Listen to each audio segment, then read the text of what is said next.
Imagine um mundo em guerra. Cidades-estado divididas, impérios colossais ameaçando as pequenas nações, e no coração da Macedônia, um jovem príncipe que acreditava ser descendente dos deuses. Um jovem que, antes de completar 33 anos, destruiria um império milenar, fundaria cidades lendárias e mudaria para sempre a história da humanidade. Esse é Alexandre, o Grande. O homem que não aceitou limites e ousou sonhar com a conquista do mundo. Antes de mergulhar nessa jornada, já deixa o seu like, se inscreva no Relatos da Guerra e ative o sininho. O que você vai ver agora é mais do que história. É uma epopeia digna da própria mitologia. A infância do futuro conquistador. Alexandre nasceu em 356 a.C., em Pela, capital da Macedônia.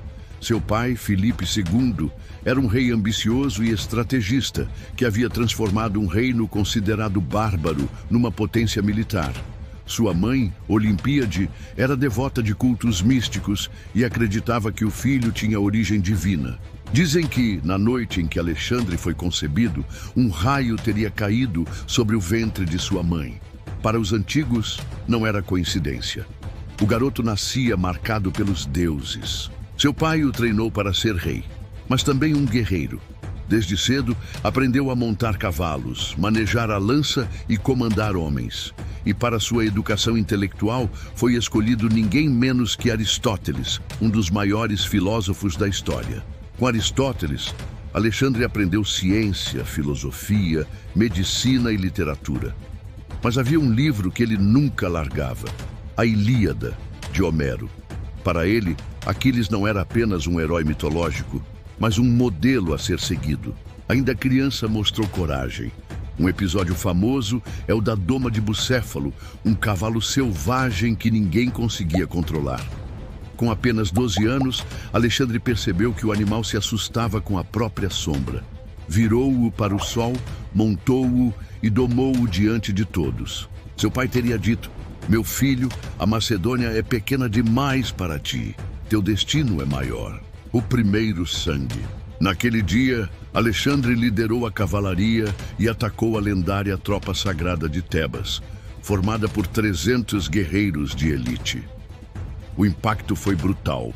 A tropa inteira foi aniquilada. Naquele campo de batalha, Alexandre deixou de ser príncipe. Tornou-se guerreiro. A ascensão ao trono. 2 anos depois, em 336 a.C., Filipe II foi assassinado durante um casamento. Alexandre tinha apenas 20 anos e, de repente, estava diante do trono. Imagine um jovem de 20 anos cercado por inimigos internos, revoltas na Grécia e o Império Persa observando de longe, esperando sua queda. Para muitos, seria o fim da Macedônia. Para Alexandre, era apenas o início. Com mão de ferro, reprimiu rebeliões. Tebas tentou resistir. Alexandre respondeu destruindo a cidade até o chão, deixando apenas templos e a casa do poeta Píndaro. Essa foi sua mensagem ao mundo. Desafiar Alexandre era desafiar a própria destruição. A guerra contra o Império Persa. Em 334 a.C., Alexandre atravessou o Estreito de Helesponto com 40.000 homens. Ao chegar, jogou uma lança no solo e declarou: "Aceito a Ásia como presente dos deuses." O primeiro grande teste foi no rio Granico. Apesar da força persa, Alexandre avançou com sua cavalaria de elite, os companheiros, atravessando o rio e esmagando os sátrapas locais. 1 ano depois, veio a Batalha de Isso, 336 a.C. Dário III, o rei da Pérsia, trouxe um exército muito maior. Mas Alexandre, com precisão, atacou o flanco e forçou o rei a fugir. O rei do maior império do mundo fugia de um jovem de apenas 23 anos. O mito começava a nascer. A descida ao Egito. Deixando a Ásia Menor, Alexandre marchou para o Egito, onde foi recebido como libertador. Ali foi coroado faraó e visitou o oráculo de Amon no deserto. Diz a lenda que o sacerdote o saudou como filho de Zeus Amon. Para seus soldados, Alexandre era um rei. Para os egípcios, um faraó. Para si mesmo, um semideus. No delta do Nilo, fundou a cidade de Alexandria, que séculos depois se tornaria um dos maiores centros culturais da antiguidade. A consagração em Gaugamela. O momento decisivo veio em 331 a.C., na Batalha de Gaugamela. Dário III reuniu talvez 250 mil homens, incluindo carros de guerra com lâminas presas às rodas, contra os cerca de 50 mil soldados macedônios. A batalha parecia impossível, mas Alexandre não via números, via estratégia. Primeiro, estendeu suas linhas para evitar o cerco persa. Depois, em um movimento rápido, liderou os companheiros e penetrou no centro do inimigo, mirando direto em Dário. Mais uma vez, o rei persa fugiu. O império milenar estava perdido. Alexandre era agora senhor da Ásia. A marcha até os confins do mundo. Mesmo após conquistar a Pérsia, Alexandre não parou. Marchou até a Índia. Em 326 a.C., no rio Hidáspes, enfrentou o rei Poro, que trazia algo que os macedônios nunca haviam visto: elefantes de guerra. A cena deve ter sido aterrorizante. Animais gigantes avançando contra a falange macedônica. Mas Alexandre manteve a disciplina.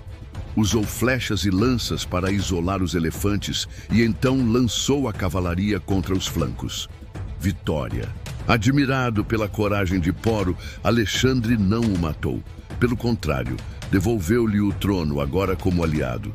Mas ali, às margens do Hidáspes, o exército se recusou a continuar. Estavam exaustos, longe de casa, e haviam marchado por mais de 10 anos. Alexandre sonhava conquistar o mundo. Seus soldados sonhavam apenas com o retorno. E pela primeira vez, Alexandre teve que ceder. O fim de um titã. Em 323 a.C., de volta à Babilônia, Alexandre adoeceu após um banquete. Durante dias, seu corpo enfraqueceu até que, em 10 de junho, morreu. Tinha apenas 32 anos. Em pouco mais de uma década, construiu um império que ia da Grécia até a Índia. Nenhum homem antes ou depois conquistou tanto em tão pouco tempo.